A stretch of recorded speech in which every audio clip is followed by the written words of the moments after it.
You think loneliness is your weakness. You think being alone means you're fundamentally flawed. That isolation is proof you're not worthy of love, not interesting enough to keep around, not valuable enough for others to choose. You wake up every morning in a bed that feels too big, in a room that echoes with silence, in a life that feels like everyone else got the invitation to belonging except you.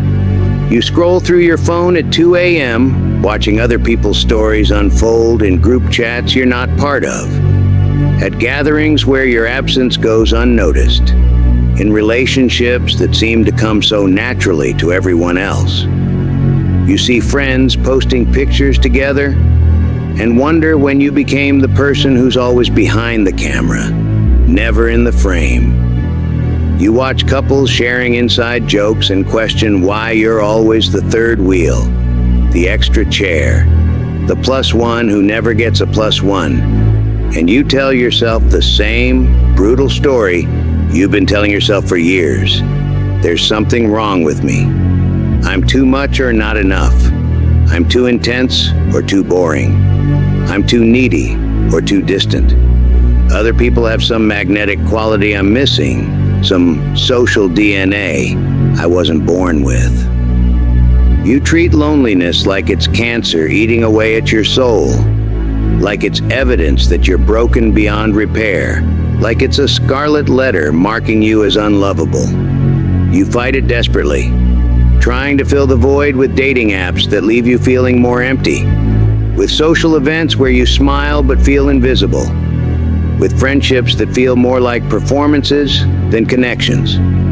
You convince yourself that happiness lives on the other side of finding someone, anyone, who will choose you. You've made your peace dependent on external validation, your worth contingent on other people's approval, your entire sense of self hostage to whether or not you're alone on Friday night. But I'm here to tell you something that might shatter everything you believe about loneliness, but will rebuild you stronger if you let it. Loneliness will break you, unless you use it as fuel. And there's a universe of difference between being destroyed by loneliness and being forged by it. One leaves you weak, desperate, and repelling the very connections you crave. The other makes you magnetic, authentic, and irresistible to the people who matter. Loneliness isn't your punishment. Loneliness is your preparation. Loneliness isn't a sign that you're broken. Loneliness is a signal that you're about to break through. Loneliness isn't proof that you're not enough. Loneliness is evidence that you're ready to become more than enough. See, the world has sold you a lie about solitude. They want you to believe that being alone is pathetic, that your worth is measured by your relationship status, that happiness comes from external validation rather than internal strength. They profit from your desperation. They benefit from your willingness to accept breadcrumbs of attention rather than wait for the full meal of genuine connection. They want you scrolling dating apps at midnight, spending money on courses that promise to make you more attractive, buying products that claim to fix whatever's wrong with you. They need you to believe that the problem is you, not the shallow instant gratification culture that's forgotten how to build real relationships. They want you to settle for quantity over quality, for noise over depth, for being known by many rather than being truly seen by few. They want you so afraid of being alone that you'll accept relationships that drain you, friendships that don't fulfill you, connections that leave you lonelier than actual solitude. But that's the trap. That's the biggest lie ever sold to the human heart.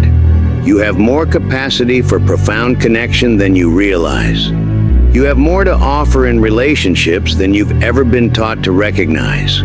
You have more power to create the love you want than you've ever been encouraged to explore. But here's what nobody tells you. Real connection doesn't come from avoiding loneliness. It comes from transforming loneliness into something powerful.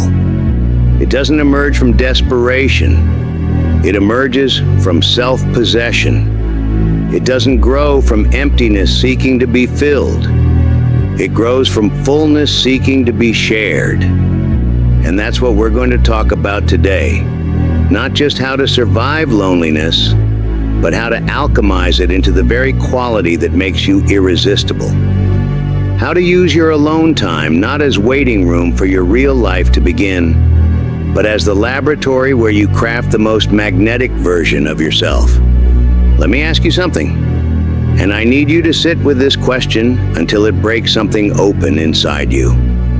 When was the last time you genuinely enjoyed your own company? When was the last time you chose solitude, not because you had to, but because you wanted to? When was the last time you were so engaged with your own growth, your own thoughts, your own creative process that hours passed without you once thinking about being alone? When was the last time you looked in the mirror and felt genuinely excited about the person staring back at you? When was the last time you worked on becoming someone you'd want to be friends with, rather than working on becoming someone you think others might accept? If those questions feel foreign, if you can't remember the last time you felt that way, then you've discovered exactly why loneliness feels like torture instead of transformation. You've been trying to get others to love a version of yourself that you haven't learned to love yet. We live in a culture that's terrified of stillness. We live in a society that treats being alone like it's a disease requiring immediate medication of entertainment, distraction, or desperate social seeking. We've been conditioned to believe that our thoughts are too dangerous to be alone with, that our own company is too boring to enjoy, that silence is something to be filled rather than savored. We're surrounded by messages telling us we need others to complete us, that our worth is determined by who wants us, that happiness is something that happens to us rather than something we cultivate within us. We've been taught to run from quiet moments instead of mining them for gold. But here's what they don't tell you. Every revolutionary, every artist, every leader, every person who's ever contributed something meaningful to the world spent significant time alone. Not because they were antisocial, but because solitude is where greatness is born. It's where creativity emerges from nothing. It's where character is forged in the fire of self-reflection. The people with the most magnetic presence, the deepest relationships, most authentic connections, are those who've learned to be completely comfortable with themselves first. They don't need others to feel complete, so they attract others who want to share in their completeness, rather than trying to fix their emptiness. They've discovered what you're about to discover, that loneliness is not the absence of love. It's the presence of an opportunity to love yourself so completely that others can't help but be drawn to that love. But most people never make this discovery. They're so busy running from solitude that they never learn what solitude has to teach them. They're so focused on escaping loneliness that they never transform loneliness into power. They're so desperate to be chosen by others that they never become the kind of person worth choosing. They're trying to build relationships on the shaky foundation of need instead of the solid ground of want. They're trying to attract love from a place of scarcity instead of abundance. They're trying to connect with others before they've connected with themselves. But you're not most people. You wouldn't be here if you were. You're here because something deep inside you knows that your loneliness isn't a life sentence. It's a chrysalis. Something inside you understands that isolation might not be punishment, but preparation. Something inside you is ready to stop running from solitude and start learning from it. The something is your soul calling you home to yourself. The something is your future relationships depending on you to become whole first.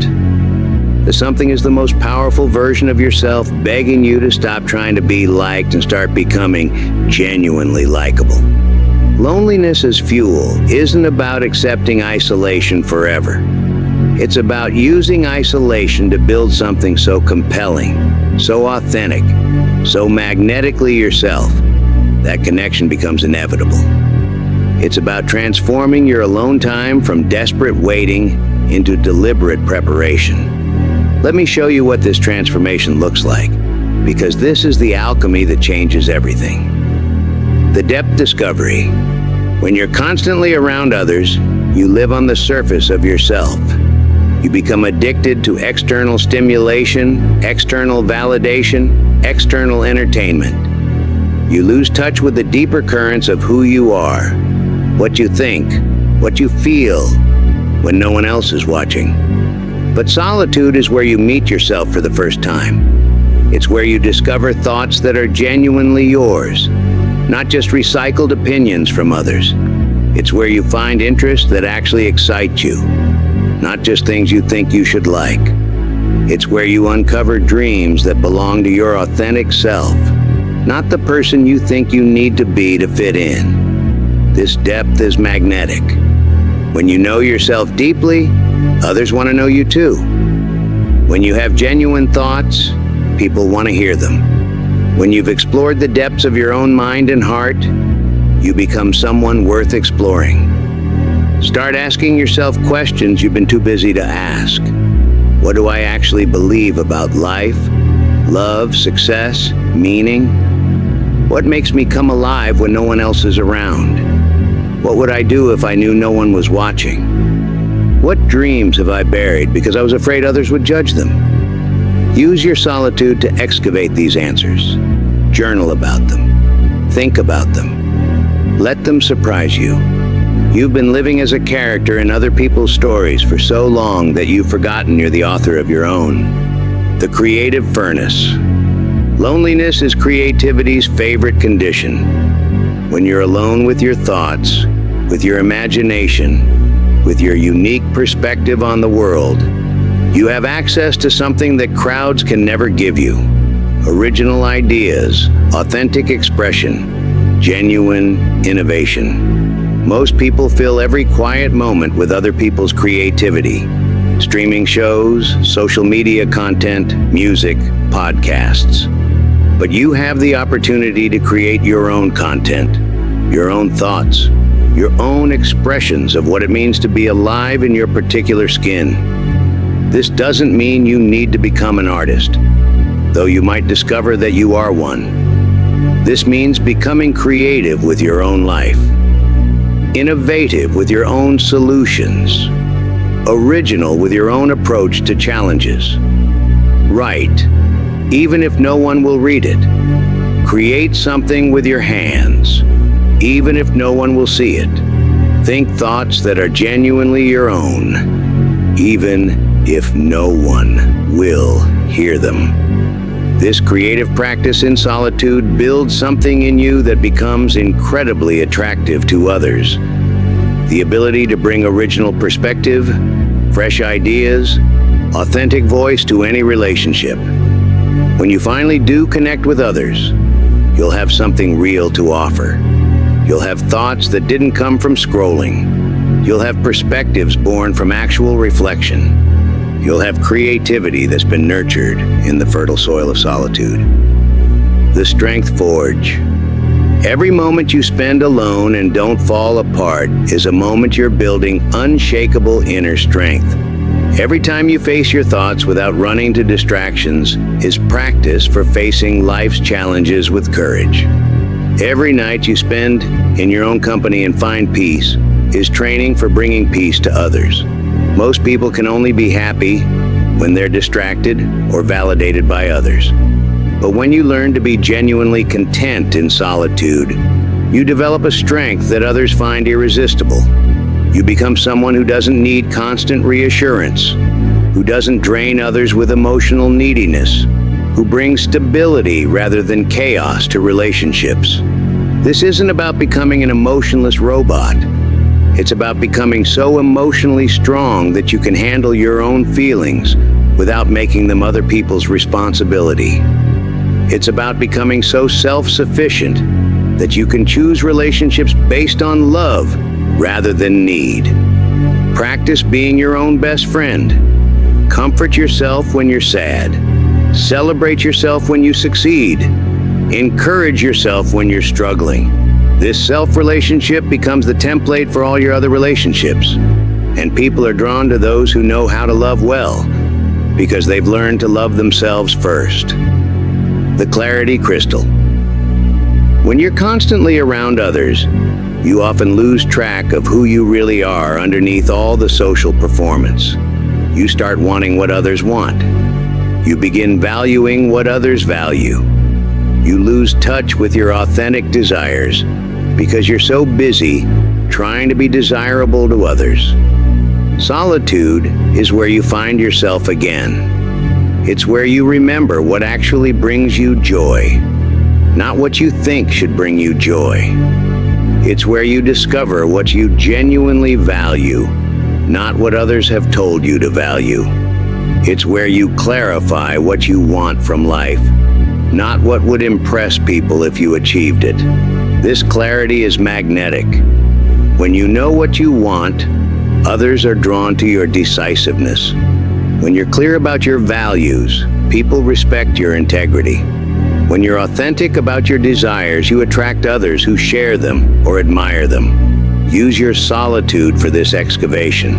Ask yourself, what do I want my life to feel like? What kind of person do I want to become? What values do I want to live by? What makes me feel most alive and authentic? Don't rush these answers. Let them emerge naturally from spending time with yourself. The clearer you become about who you are, the more attractive you become to people who would genuinely appreciate that person. The magnetic preparation. Think of your loneliness as the backstage time before the main performance. Athletes don't just show up and compete. They spend countless hours alone, training, preparing, building the skills and strength they'll need when the spotlight hits. Your solitude is your training time for the relationships that are coming. This means working on yourself not to impress others, but to become genuinely impressive. It means developing emotional intelligence, not to manipulate people into liking you, but to understand and connect with people authentically. It means building skills, interests, and knowledge, not as conversation topics, but as expressions of who you're becoming. Read books that expand your mind and heart. Study subjects that fascinate you. Develop skills that challenge you. Travel, even if it's just to new parts of your own city. Have experiences that give you stories worth sharing, perspectives worth hearing, wisdom worth seeking. When you meet people, you won't be desperate for their attention because you'll be genuinely interesting. You won't need their validation because you'll be confident in what you bring. You won't be trying to impress them because you'll be impressed with yourself. Now let me give you the daily practices that will transform loneliness from enemy to ally, from weakness to fuel. Instead of immediately reaching for your phone to see what you missed, to check who might want you, to fill the quiet with other people's voices, start each day with intentional solitude. Make yourself coffee or tea. Sit somewhere comfortable. Spend 20 to 30 minutes just being with yourself. This isn't meditation, though it might become that. This is simply practicing enjoying your own company.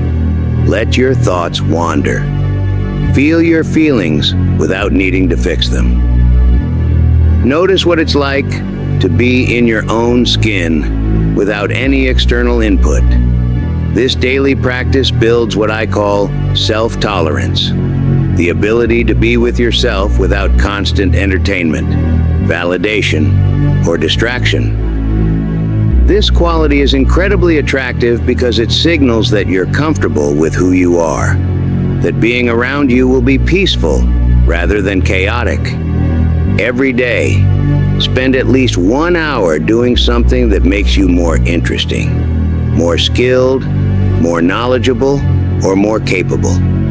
Not because you want to impress someone, but because growth feels amazing and creates genuine confidence. Learn a language because you're curious about how other cultures think. Pick up an instrument because you want to understand music from the inside. Study something complex because you enjoy the challenge. Write because you have thoughts worth preserving. Exercise because strength feels good in your body.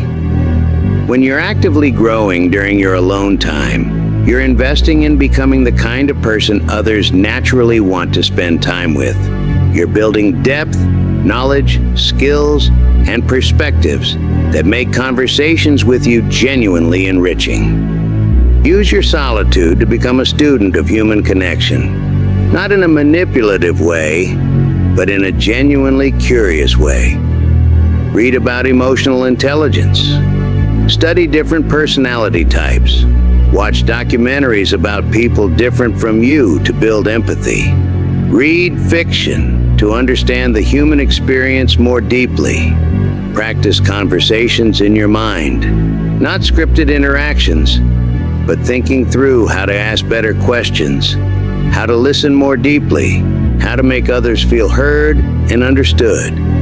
Study the people you most enjoy being around. What qualities do they have?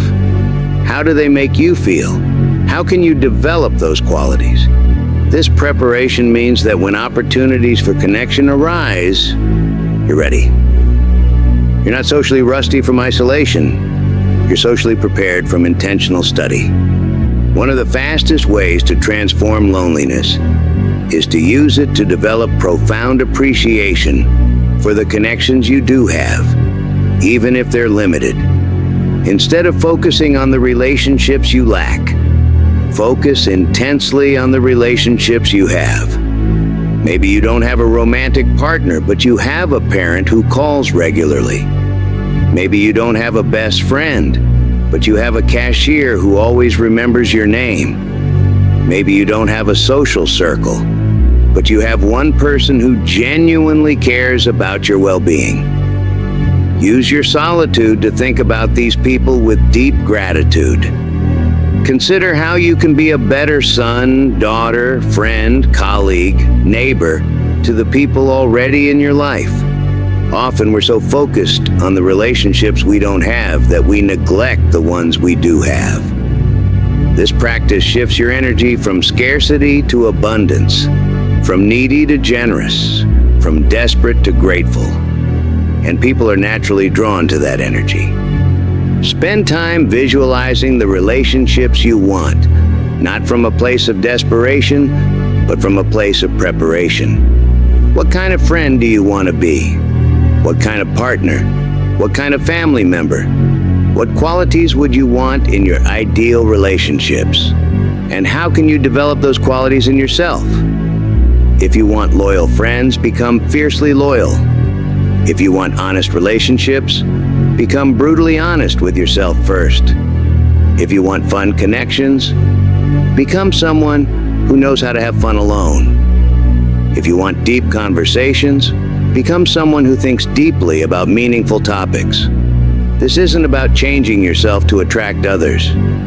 It's about becoming the kind of person who naturally attracts what you're looking for, because you embody what you seek. Now let's address the fears that are keeping you trapped in viewing loneliness as punishment instead of preparation. What if I'm alone forever? This fear treats your current situation as a permanent life sentence instead of a temporary season. But loneliness is not a life sentence. It's a chapter in your story, not the entire book. It's preparation time, not punishment time. The very fact that you desire connection is evidence that you're capable of it. The longing for belonging is itself proof that you belong somewhere with someone. You wouldn't have the capacity to want love if you didn't also have the capacity to give it and receive it. But here's the beautiful paradox. The less attached you become to finding someone, the more attractive you become to the right someone. The more complete you become alone, the more you have to offer in partnership. The more you enjoy your own company, the more others will want to join that company. Everyone else has it figured out socially, and I don't. Social media shows you everyone's highlight reel, not their reality. You see the group photos, not the lonely nights. You see the romantic posts, not the relationship struggles. You see the social success, not the social anxiety. Many people who appear to have rich social lives actually feel profoundly lonely because their connections are shallow. Many people who seem socially successful are actually socially exhausted because they're maintaining relationships that don't truly nourish them. Many people who look like they have it all together are desperately trying to fill a void with quantity instead of finding fulfillment through quality. You're not behind. You're being selective. You're not failing. You're developing standards. You're not broken. You're becoming whole enough to attract whole relationships. I don't know how to connect with people. Connection is a skill, and like any skill, it can be learned and improved. But it's much easier to learn from a place of strength than from a place of desperation. When you're not needy for connection, you can practice it more naturally, more authentically, with less pressure. Your solitude is the perfect time to study this skill. Read about emotional intelligence. Observe people who are naturally good at relationships. Practice small connections in low-stakes situations with cashiers, neighbors, co-workers. These aren't practice rounds for your future best friend, but they're training for social confidence. The key is approaching connection as gift-giving rather than need-meeting. Instead of, what can I get from this person? Ask, what can I give to this interaction? Instead of, will they like me? Ask, how can I make them feel heard and valued? I'm too different, weird, unique to fit in anywhere. Your uniqueness isn't your weakness, it's your strength. The things that make you feel like an outsider are often the exact things that will help you find your tribe. The qualities that make you different are what make you interesting, memorable, valuable. Trying to fit in with everyone means you'll truly belong with no one.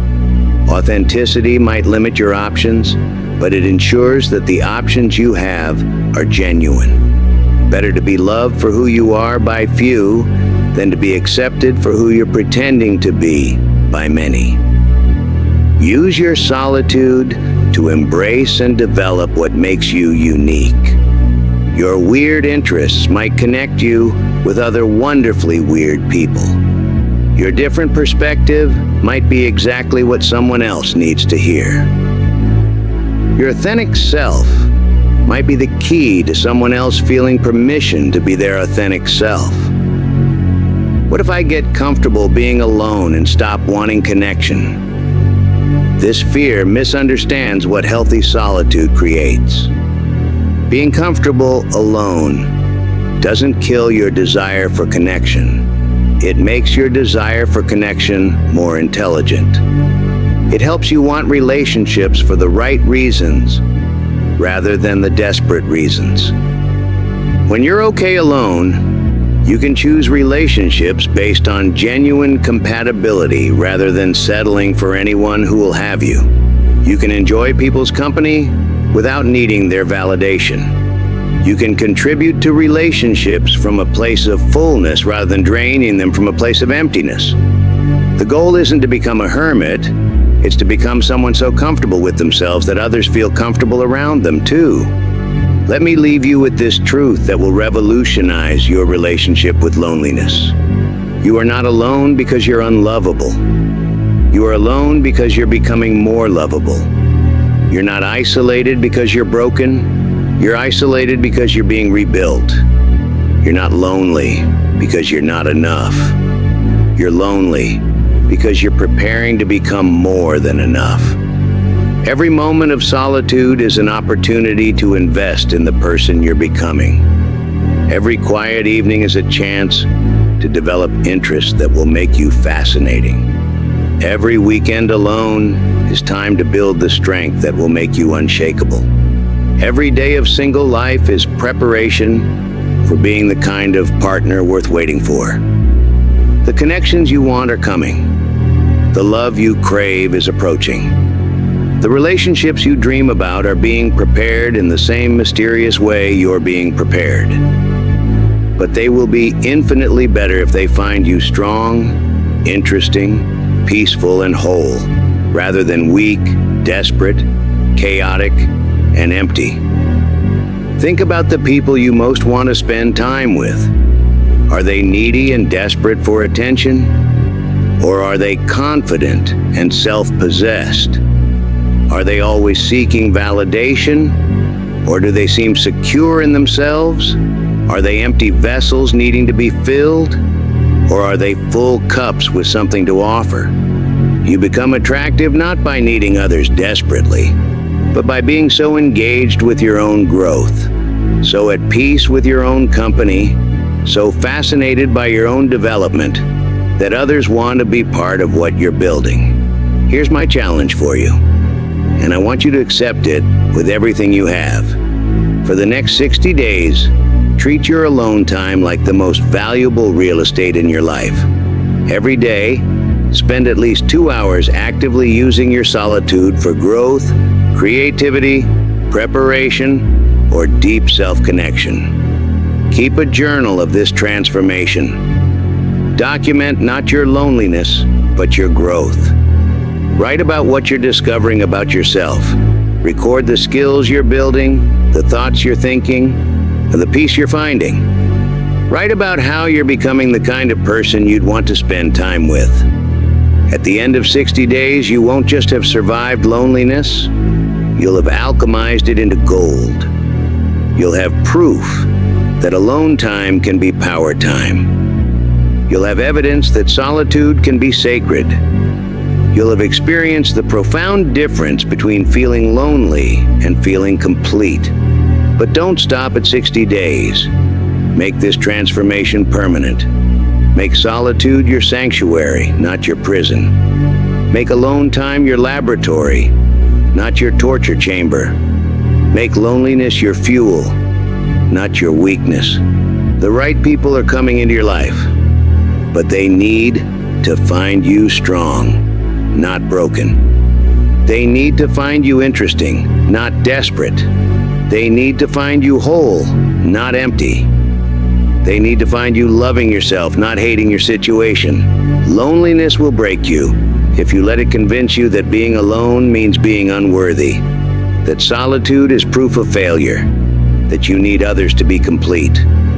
But loneliness will fuel you if you use it to become worthy of the love you seek, to turn solitude into success, to complete yourself so powerfully that others are drawn to your completeness.